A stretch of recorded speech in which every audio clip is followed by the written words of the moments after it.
In this tutorial, I'm going to show you how to create the databases for this course.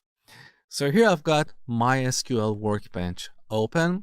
Let me quickly give you an overview of this interface because the first time you open it, it might appear a little bit intimidating, but actually it's not that difficult. So here on the top, we've got this toolbar with these buttons for creating a new tab for writing SQL code, as well as opening a SQL file. And next to that, we've got a bunch of buttons for creating a database, creating new tables, and so on. On the left side, we've got the navigator panel with two tabs, administration and schemas. We use the administration tab to do administrative work, such as starting or stopping our server, importing or exporting data, and so on. The schemas tab shows the databases that we have in the current database server. So currently we only have one database, that is sys, and this is the database that MySQL uses internally to do its work. Now in the middle, we've got this query editor window. This is where we write our SQL code. So we'll be spending most of our time in this course in this window.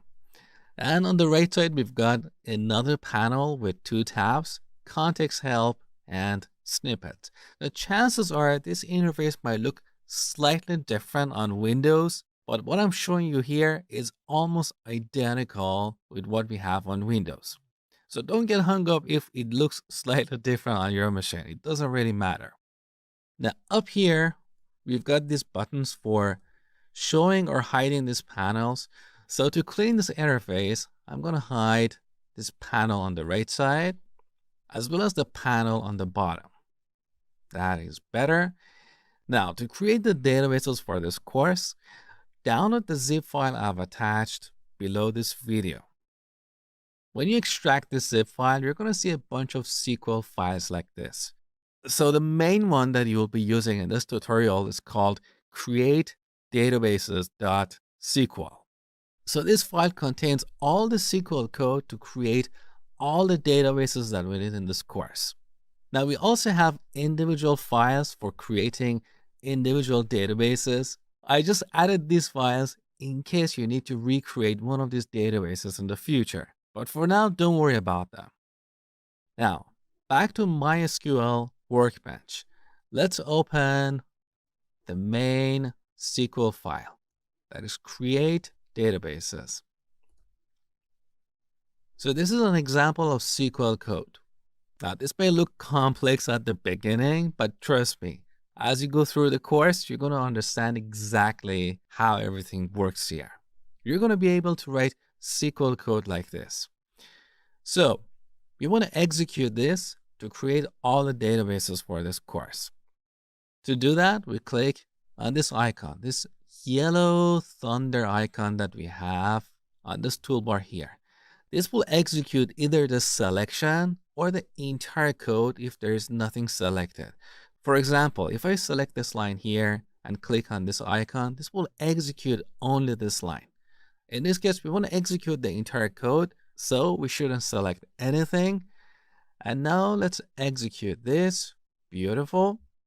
So here down the bottom, we have this panel called the output window that shows all the operations performed in our database server.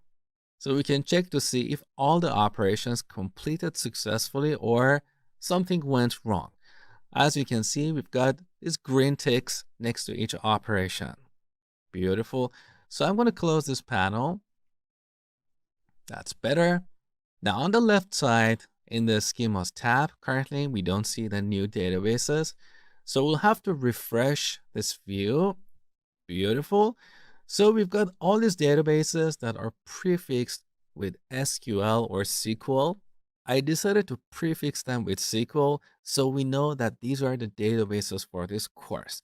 They don't accidentally clash with another database with the same name on your database server. Now, at the time of recording this video, there are only 4 databases here.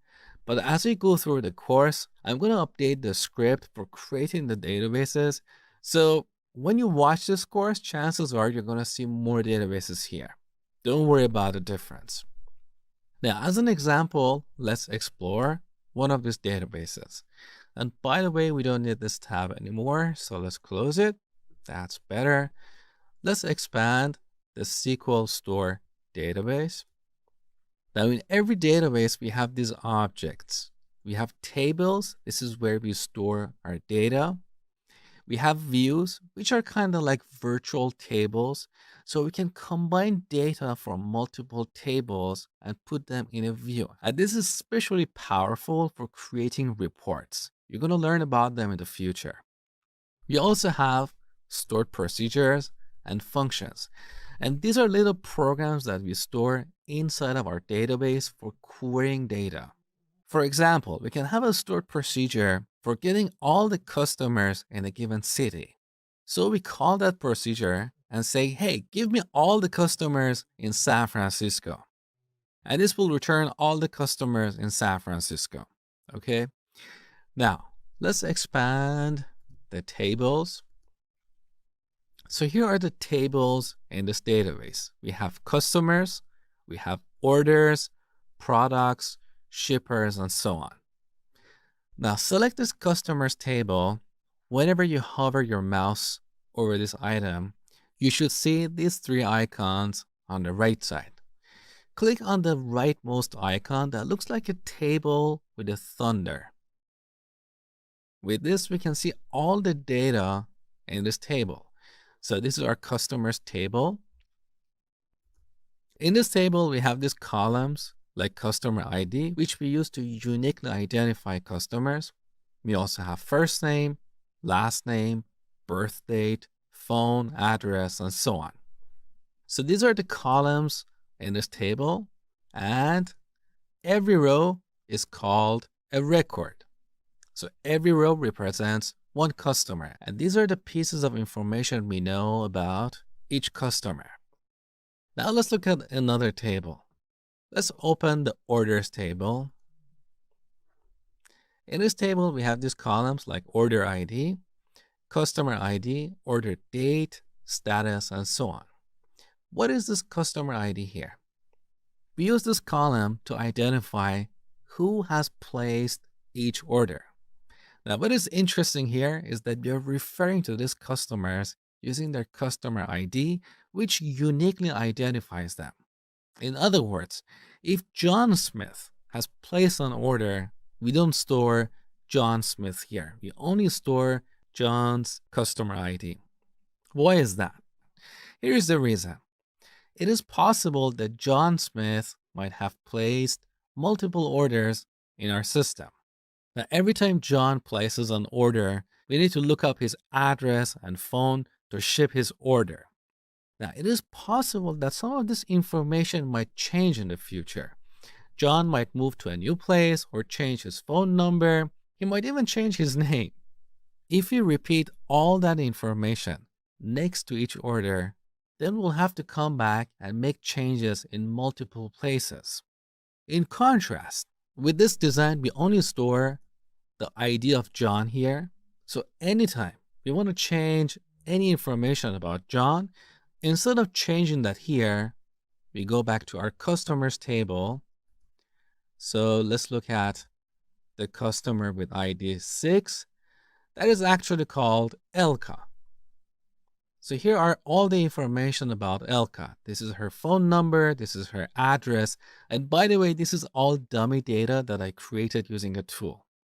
So if any information about Elka changes in the future, this is the only place that we need to modify. So this is how these databases work. We refer to these databases as relational databases. That basically means in this kind of databases, we have multiple tables that are related to each other using a relationship.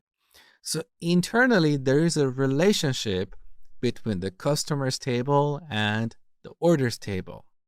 So the customer ID column in the customers table is related or linked or associated with the customer ID column in the orders table.